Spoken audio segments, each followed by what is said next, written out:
Dans cette conversation en ligne intitulée Soirée avec Shadow, les participants discutent du sujet de l'hypnose. Ils expliquent que l'hypnose est un phénomène fascinant qui influence les régions subliminales de notre conscience. En utilisant des suggestions verbales ou mentales, un hypnotiseur peut modifier le fonctionnement de ces zones subliminales, entraînant ainsi des changements de comportement chez la personne hypnotisée.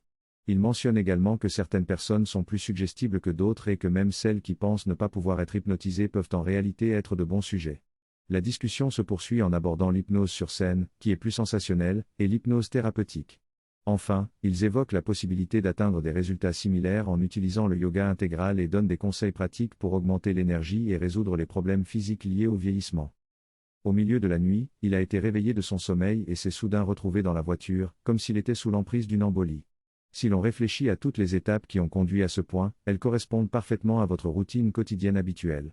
Pensez à ce matin, depuis le moment où vous vous êtes réveillé, jusqu'à la douche, l'habillage et les tâches matinales.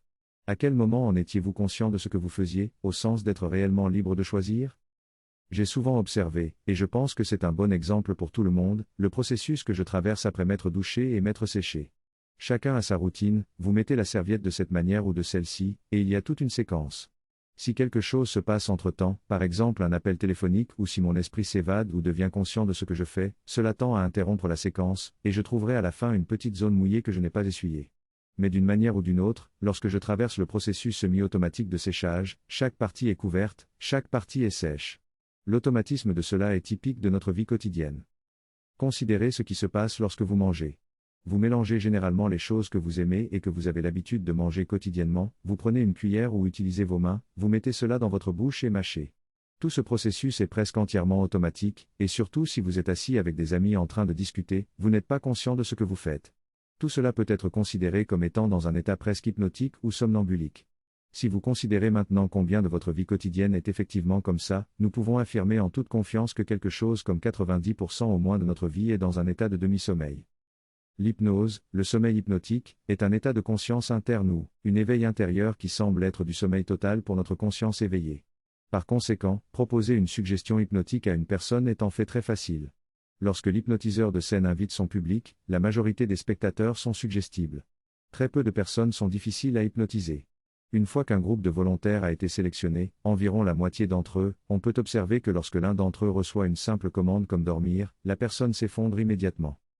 Certaines personnes peuvent être intimidées de lui serrer la main parce qu'elle pourrait être plongée en hypnose. J'ai rencontré quelqu'un qui était son étudiant pendant un certain temps et il m'a raconté une anecdote intéressante. L'homme avait les mains légèrement tremblantes, donc quand il tendait la main pour serrer la main, sa main bougeait légèrement. Et au moment où vous essayez de la serrer, sa main bougeait légèrement, distrayant momentanément votre attention. Et c'est à ce moment-là qu'il vous hypnotisait, en profitant de cette distraction pour glisser son commandement dans votre esprit. Parfois, il disait juste dormir ou il se contentait de serrer la main. Les mots ne sont pas si importants pour un hypnotiseur expérimenté, car finalement, le mot lui-même est un porteur de suggestion. Lorsque l'on regarde les techniques de l'hypnose, on constate qu'elles reposent sur la distraction de l'attention et l'entrée dans un état de réceptivité mécanique. Les bases physiologiques de l'hypnose peuvent être observées avec certaines plantes sud-américaines qui ont un effet hypnotique. Des criminels utilisent l'extrait de ces plantes pour mettre des touristes dans un état hypnotique afin de les manipuler et leur faire commettre des actes contre leur volonté. Cela démontre que nous sommes tous, biologiquement, susceptibles aux suggestions. En ce qui concerne l'hypnose sur scène, les hypnotiseurs utilisent des suggestions post-hypnotiques pour programmer les personnes à agir d'une certaine manière après l'hypnose. Par exemple, une personne peut être programmée pour se lever et chanter l'hymne national à chaque fois qu'elle entend un mot déclencheur. Ces suggestions peuvent modifier complètement la perception et le comportement de la personne, sans qu'elle en ait conscience. Il est important de comprendre cela, car cela montre comment une seule suggestion peut façonner toute une personnalité et modifier le comportement, sans que la personne en ait conscience. On peut alors imaginer les conséquences si une telle suggestion était faite à un groupe de personnes, voire à une nation entière. La manipulation des peurs et des informations véhiculées au cours des 2 dernières années est un exemple de ce phénomène. Il est essentiel de prendre conscience de notre propre susceptibilité aux suggestions et de développer notre capacité de discernement pour ne pas être manipulé par des suggestions extérieures. Il est souligné dans le texte que la peur a été imposée à la population mondiale à travers les médias, créant ainsi un état de peur généralisé dans le monde entier. Même lorsque certaines personnes remettaient en question cette peur, elles restaient influencées par les suggestions qui leur étaient imposées. Les médias jouent donc le rôle d'hypnotiseur en instaurant des croyances puissantes et en provoquant des comportements incohérents. Sri Aurobindo mentionne également que nous sommes constamment soumis à des suggestions, qu'elles soient mentales, émotionnelles ou impulsives, qui agissent sur nous sans que nous en ayons conscience. Il suggère que l'occultisme permettrait de comprendre, maîtriser et utiliser ces influences, mais souligne que cela ne représente qu'une petite partie de ce domaine. En réalité, l'étendue de ces connaissances inexploitées est bien plus vaste et elle permettrait de contrôler l'esprit, la vie et le corps, ainsi que d'influencer les autres et les forces cosmiques. Il est donc important de prendre conscience de notre vulnérabilité face à ces suggestions hypnotiques et de développer une pratique yogique pour s'en protéger. En apprenant à se détacher des impulsions et à reconnecter avec des états de conscience plus profonds, nous pourrons évaluer ces impulsions de manière plus éclairée et authentique. Dans ce texte, l'auteur parle de l'inspiration qui provient d'une source supérieure. Il mentionne que cette inspiration ne provient ni d'un caractère vital ni d'une suggestion mentale, mais nécessite une capacité à discriminer et à choisir consciemment. Il affirme que cela est crucial pour se protéger de la vulnérabilité. L'auteur aborde également le sujet de l'hypnose de masse imposée par l'éducation. Il décrit comment l'éducation conditionne les individus à se conformer aux croyances et aux comportements socialement acceptés. L'auteur souligne le pouvoir de l'effet de chambre d'écho, où des suggestions sont répétées de tous les côtés pour influencer le comportement collectif. Il souligne l'importance d'être conscient de ces programmations massives et de se questionner sur leur origine. Finalement, l'auteur encourage à ne pas se conformer aveuglément et à définir nos propres valeurs et choix plutôt que de simplement suivre la foule. Ce texte critique le système éducatif qui conditionne les individus à penser et agir de manière conforme. Il mentionne l'influence des puppet masters, c'est-à-dire les personnes qui manipulent les masses grâce à des influenceurs de masse. L'éducation est présentée comme un moyen puissant de contraindre la conformité sociale. L'auteur souligne que l'éducation moderne consiste en une accumulation d'informations inutiles, où les étudiants mémorisent simplement pour réussir leurs examens, sans que cela ne leur soit réellement utile dans la vie. Il critique également le manque de liberté de penser dans la société, où les individus sont contraints de se conformer aux décisions des puppet masters. L'auteur fait référence à l'hypnose d'une nation dans le contexte de la domination coloniale britannique en Inde, soulignant comment cette hypnose a réussi à persuader les gens de poursuivre des valeurs et des aspirations vides de sens. Le concept de cool est également critiqué, le considérant comme une construction artificielle imposée par les manipulateurs. Le texte conclut en décrivant les individus comme faibles, soumis et obéissant à l'autorité, que celle-ci soit une figure d'autorité réelle ou simplement un média. Dans cet extrait, l'auteur parle de l'hypnose collective d'une nation. Il mentionne qu'une puissance supérieure a réveillé l'Inde de son sommeil hypnotique, donnant à la population la conscience de sa liberté. Cependant, il souligne que malgré la liberté politique, le système éducatif continue d'être influencé par l'hypnose coloniale. L'auteur critique également la bourgeoisie qui se complaît dans la superficialité, préférant éviter les exigences de la vérité sur le caractère, l'énergie et l'intellect. L'idée de l'État est également abordée, soulignant que les individus sont souvent persuadés de sacrifier leur propre bien-être pour le bien de la collectivité. L'auteur fait remarquer que ces idées et objectifs sont imposés par hypnose verbale plutôt que par la force physique. Il critique également certaines restrictions imposées au nom de la liberté individuelle, soulignant que les citoyens sont souvent contraints de se conformer par peur de perdre des avantages ou d'être marginalisés. L'auteur conclut en soulignant l'importance de remettre en question ces formes de manipulation collective pour permettre une évolution individuelle et collective vers de véritables valeurs supérieures. L'auteur parle des grands changements qui se produisent dans les empires et les continents, où l'ordre des choses subit une transformation et où les forces de vie du passé cèdent la place à la décadence, à l'atrophie et à la dissolution. Il mentionne que lorsqu'il décrit l'Europe déclinante et dominante de la même manière, cela surprend certaines personnes, car à l'époque, l'Europe était toute puissante. Il explique que deux formes d'hypnose jouent un rôle important dans les esprits des gens, la suggestion du mot habituellement répété et la suggestion du fait longtemps vécu ou réalisé avec succès. Il donne des exemples de l'impact de la suggestion du mot répété, telle que l'utilisation d'une phrase en Inde qui incite au suicide lorsqu'on se sent au bout de ses capacités. Il mentionne également l'impact de la suggestion du fait longtemps vécu, qui peut fausser la perception de la réalité. Par exemple, il souligne comment le taux de conversion de la livre britannique en roupie indienne peut donner l'impression que la vie en Inde est plus pauvre que la vie au Royaume-Uni, alors qu'en réalité, le niveau de vie en Inde peut être plus confortable pour moins d'argent. Il conclut en critiquant le PIB comme un système de mesure trompeur et en plaisantant sur la possibilité de multiplier le PIB de l'Inde en vendant simplement de la nourriture entre voisins. Dans ce passage, l'auteur parle de l'hypnose collective et de la façon dont elle peut influencer notre perception et nos comportements.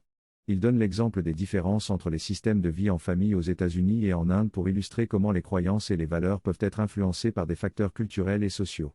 L'auteur met également en évidence le pouvoir de l'hypnose collective en citant l'exemple des empires passés qui semblaient invincibles mais qui ont finalement connu un déclin. Il souligne que même les idées et les croyances collectives les plus établies peuvent être remises en question et que nous devons nous réveiller de cette hypnose pour réaliser notre véritable potentiel. L'auteur termine en évoquant une expérience de manipulation mentale par un hypnotiseur de scène, montrant comment des suggestions post-hypnotiques peuvent influencer les comportements de masse. Il mentionne également les opérations de contrôle mental menées après la Seconde Guerre mondiale, soulignant que l'hypnose collective est une technologie en développement constant. Dans cette discussion, l'auteur parle de l'influence subliminale de la publicité sur notre comportement d'achat. Il mentionne le cas de la vente de pop-corn au cinéma lors des entr'actes, où les prix sont souvent très élevés. Il explique que la publicité subliminale nous pousse à acheter sans même nous en rendre compte. Il cite Marshall McLuhan, qui a développé cette technologie publicitaire, et mentionne l'utilisation de suggestions post-hypnotiques pour inciter à l'achat. L'auteur souligne que nous sommes tous manipulés de cette manière, ce qui peut nous amener à faire des achats impulsifs que nous regrettons plus tard.